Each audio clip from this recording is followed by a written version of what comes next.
Hi, Professor Wagner. My name is Tori, and this is my roommate Shelby, and we're going to be talking to you about how we manage our stress or ways that we do to do that. So, for right now, we kind of have two things that pile on that create our stress and make it very difficult for us to do our everyday things. Um, for one, both of us have chronic anxiety. She has been diagnosed with it, but I believe mine had been passed down from my dad. And just knowing from science and research that I've done over the years, I do believe I have it. I just I've just never really had the time to go see a therapist to really have it confirmed, to be honest. Uh, but actually I do believe I was confirmed because I do have a support animal for my anxiety. Yeah. So actually I was. My bad. I Yeah. forgot about that. ADHD at the finest. Um, womp womp. Anyway, back to discussion. So, for first starters, I'd like to discuss how. I can't get a stutter over here. By the way, I just want a disclaimer here. We make fun of ourselves a lot and say a lot of things during this. We look at comedy as a source of a way to, I feel like, deal with our stress and anxiety and other things. Would you agree? Yeah. So if you hear any comments, just know they're not personal. They just they just flow, sometimes, just like, any comedian would do. But anyway, back to what we were discussing. Like I said, ADHD. Um, my anxiety sources from the fear of rejection, which happened to me in the past. In the third grade, I was bullied to where I was basically silenced out from the whole school for 3 months. Almost like the scene from Diary of the Wimpy Kid, where if you touch the cheese, you are basically exiled from the community and like not talked to. That was my like third grade experience, and it really made me have a lot of insecurities that I never looked upon growing up, which I feel like really triggered my anxiety to spring. I also had issues growing up with my dad having a lot of stress at work, which caused a lot of stress in our household, which really increased my anxiety. And due to that, I feel like I just developed kind of an under the skin anxiety that really didn't start to show until more pressure started to build. Could you agree with with your own anxiety that's happened? Mine should have been diagnosed when I was younger. I feel like it was very, very obvious. I would literally cry every time someone left my side. Like, I feel like it should have been so diagnosed so early, but it's fine. Fear of abandonment is a main one for me. Fear of rejection is one of mine. No, mine's just fear of abandonment. See, I was always the new kid whenever I moved anywhere. So, like, I always had this charismatic personality, but I also never had to keep up the facade for long. So it was really easy for me to make friends until I stayed out of school for more than 3 years. See, and mine was fear of rejection, being I was told that I was always too weird. I was the fat one of the friend group. I was the ugly one. I always waited for people that I knew for the other shoe to drop, which also triggered a mind of trust issues, which I would believe would be linked to my anxiety because my fear of being rejected. Well, my dad's girlfriend's daughter, she was the exact same age as me, and she would call me fat and ugly. But by the time she stopped growing, she's like 4'11", and she's like 160 pounds now. But you know what I mean? Like, she's 4'11", I'm 5'5". So like, we were obviously very much differently proportioned, and she would call me fat and ugly because we weren't the same size at the same age. So yeah, there's that. And then looking at it too in a sense of a way, like, I never thought of it as like that type of, like, somebody never really directly thought of it as that way. Nobody ever directly told me those things. I would just always put that pressure into myself because I had the anxiety of not fitting in or being enough. No, my dad would call me a fat ass when I weighed, actually no, when I weighed 160 pounds, my dad would call me a fat ass and would just tell me to run and lose weight. No, like, I, like, directly got told these things. No, that sucks. Oh, no, it happens. Oh, no, like, people that have been through what I have been through, normally have a psychotic break and, like, no, that's why a lot of people tell me, they're like, wow, I'm surprised you made it through. And I'm like, me fucking too, dog.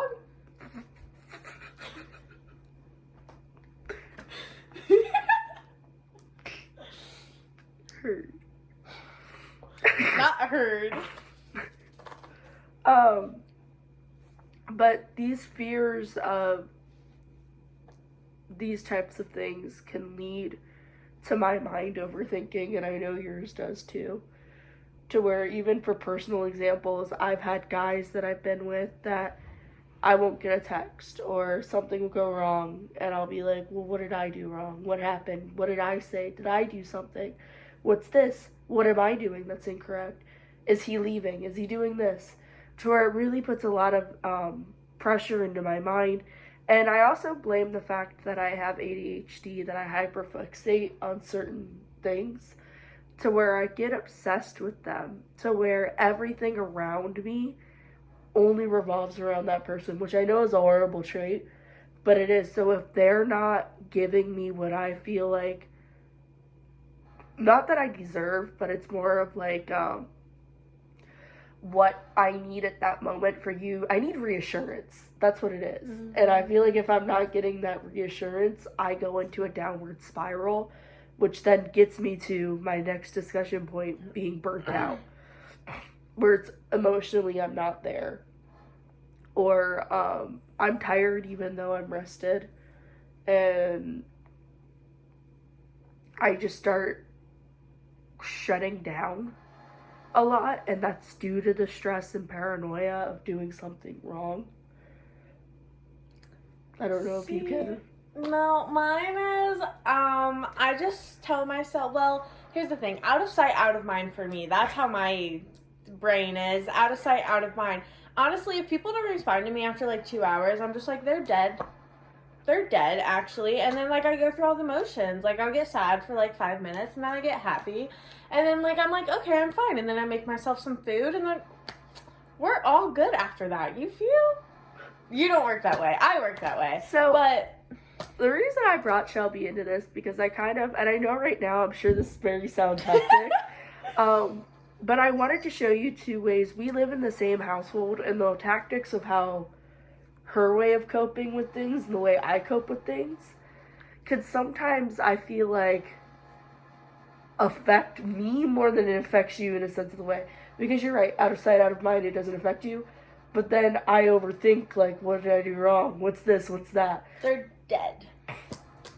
Only explanation. Either that, well, to be fair though, I'm talking to one person, and I'm like, the only explanation is he's dead, he's asleep.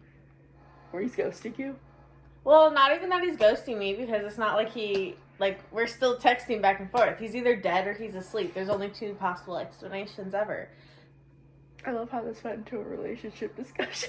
Well, I'm just saying. But anyway, back to discussion here. I feel like we get way off topic. Oh, yeah, I do all the time. But it's fine. I hope you're enjoying this, Professor Wagner. We kind of tried to set this up as a podcast situation where we kind of discussed our ways of coping. So I hope I'm giving you the proper information, but if not, it's okay. You know what? Just keep going with your... Yeah. But back to, like, being burnt out and emotionally, I feel like because of the pressure I put on myself to fit in or to be a part of something, I get emotionally drained due to it. And I've noticed a lot after looking into, like, symptoms that I really am burnt out. And I've been burnt out for a long time, just not realizing it. It's due to, like, the workload, and I believe it's probably due to lack of sleep.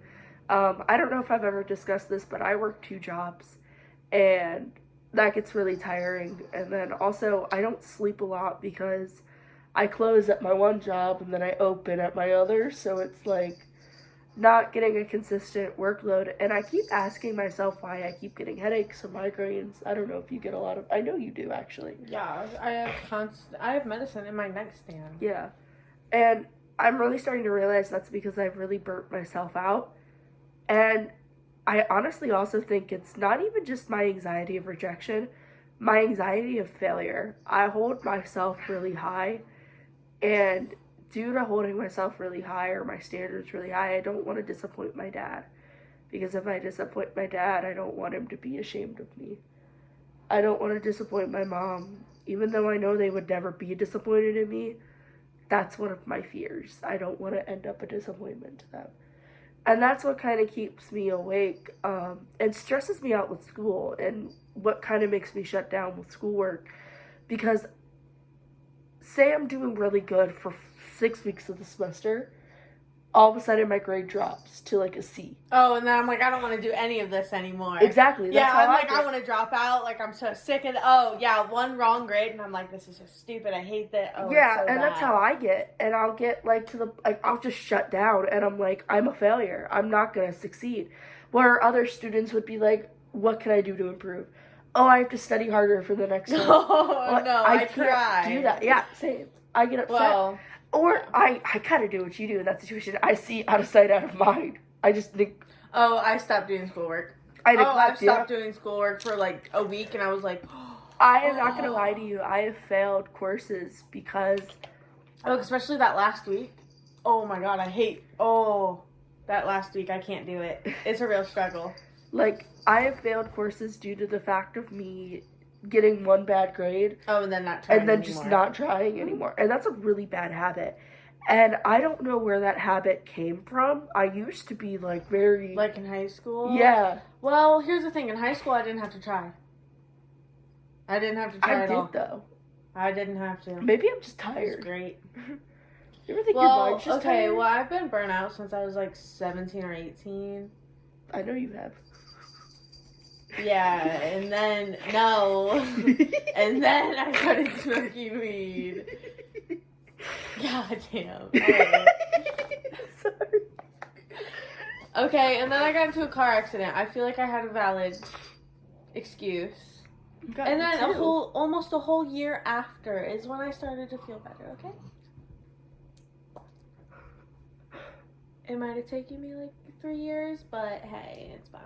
And by the way, all the jokes made out of here are made out of love. She can throw dodges at me. She just doesn't often. It's shocking. She just does it quietly. She triggers my anxiety. That's how you get back at me. Yeah. It's not with jokes, it's with crippling me at home. My body should- language changes and you're like, Literally, you turn me into like one of Ursula's little scrubs. I just like shrivel up. But, what were we discussing? What were we on? burnout. Yeah, I think. we were at burnout. And I did bring up good points to that. Right? You would agree. Yeah. I don't know. I mean, I've been burnt out for so long that it's just my life. And I literally go around saying I'm a burnout I say I'm an artist, dropout, burnout, pothead. And it's great because I'm in college. And so I'm not even a dropout. Well, technically, no, I Well, never dropped out. Yeah, you did it. No, You almost did. I took a break. You were like Ross and Rachel. You were on a break. No, like quite literally. They were like, you can just come back next semester. And I was like, thank you. And I did it. And I honestly sometimes consider doing it because I don't know, I just really am bad at ignoring issues. And that's what I do when I'm burnt out. And to be honest with you, I skip class a lot because I'm burnt out. Or because I'm just so tired. Oh, Like, yeah, I would sleep through classes when I went to I on feel campus. bad doing it. And then leading up to stress, I moved out on my own last year and been living on my own for almost 2 years now. With my cat, I'm sorry if you heard her. I'm sure you did. She's also a part of this podcast. Her name is Lil Bears, but I call her Bitchy Bears. Cause anyway. Oh my god, I'm gonna get such a bad grade on this. Yeah, she agrees. Could you not be supportive? Love you. Anyway, I get really bad cognitive stress to where I've now stressed about financial issues that I never had to stress about before. I never had to stress about work. I never had to stress about food being in the fridge or bills being paid. So, on top of my 15 hours that I have for school, I now have to manage to where I'm working 35 hours a week to keep up with all my bills. But then in between, make time for that schoolwork. See, I like stopped really living with my dad when I was like 17 or 18. And I literally didn't work for 3 months and lived off of like $1,000, and it was amazing, and I was so happy. But then I realized it wasn't sustainable enough, so then I got a job at Walmart, and then I worked there, and I literally called off all the time, but I made enough money to buy food. That's all that mattered, and I was happy. And now guess what? I make more money, and I'm sad. So now the only possible solution is to be poor or make a fuck ton of money. So I have to make a fuck ton of money because I found luxury things. One of my favorite chubby quotes. I love buying expensive shit just to get ruined. Quite fucking literally, my fucking satin sheets. I'm so sorry. My satin cooling. And then, while I have it up here, I'm not going to show you my personal information, but this is my loan paper. Her notes are on the back. Yeah. Damn, bitch, call me out like that. I said, do you have a notebook? At home. We're at my parents' house right now, I guess. Do you have anything like Dog, off topic. What do you mean? You know what? Is it really off topic? You know what? We don't need to talk about my ADHD. I mean, I've already brought it up, but you know what? You know what? We're at 17 minutes. Maybe we should yeah. He said 2 to 20. I just want to show you Professor Wagner, ADHD at the finest. Is my book bag. That stresses me out. I have shorts in here, a bag. Anyway, back to what we were discussing. I do have chronic stress, and I've developed it. We're probably gonna have to redo this because we don't have an organized thought. Well, we just cut the video. I have to rewatch it. But I do have cognitive stress, and it's developed more than leaving my house, and now having to prioritize work over school due to my bills racking up or other things going on. It really sucks, and that also leads me to burnout and transfer that. And honestly, I can't give you a way I manage it because I don't think I do. I repeat the same cycle. I tell myself I'm better and I'll learn from it, and then I never do. And I wish I knew how to. And there were certain things that kind of helped for a while. I listen to music, which really calms me. Or I go read in the park. Or I hang out with my friends and my pets and my family. My family makes me really happy. So does Taylor Swift. But I lean on them as a source of stress relief. Even though I say my family, the fear of failure, it's not that they're pressuring me or telling me I'm not good enough, because they tell me I am, and they aren't gonna be disappointed in me if I fail. I just hold myself to that standard, and that's something I kind of have to deal with. But I know I have a good support group here that'll help me if I fail. But my mind just can't calm down enough. And to be honest, I don't think my mind and body knows how to react without stress in it. My fight or flight is always on, no matter what. What's the third one? Fight, flight, and freeze. Mine's freeze. Valid.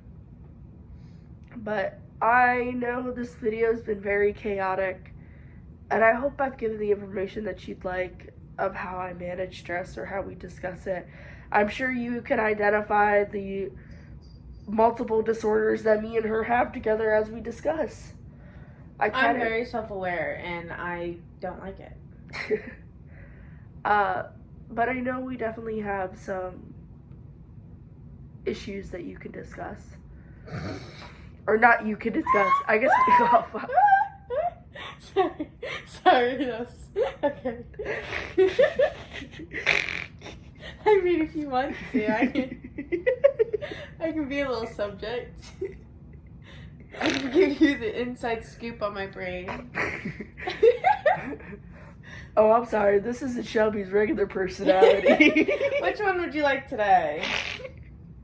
Stubby, it's the voices. You know Harley Quinn? Me and her like this. Yeah, me and her besties, actually. But anyway, this is kind of the discussion I was going for. I couldn't really organize a video like the ones I had seen in class or done things like that, but this was my idea. I thought trying to discuss it with somebody who kind of understand what I'm going through would be nice, and almost setting it up as like a podcast. Just without the fancy lights and the cool music outro. The mics and Yeah, everything. we don't have that. Oh, we should have got those like ones from Amazon. You know what I'm talking about? Yeah, that would have been I fun. kind of want to do that. Well, it's a little late now. Well, Maybe for another one. Yeah. I'll just start my own podcast. It'd be funny. But thank you for your time. I hope you find this enjoyable. At least entertaining, I hope. But honestly, I feel like we discussed a lot of key points, and we discussed how we deal with it. I just hope they're clear enough for you to understand. You're really seeing it through you're seeing it through somebody who has been undiagnosed with ADHD, so is not really on meds for it. I don't like taking meds. Takes away my spark. Your speckle. The sparkle in question. Don't look at my Snapchat memories.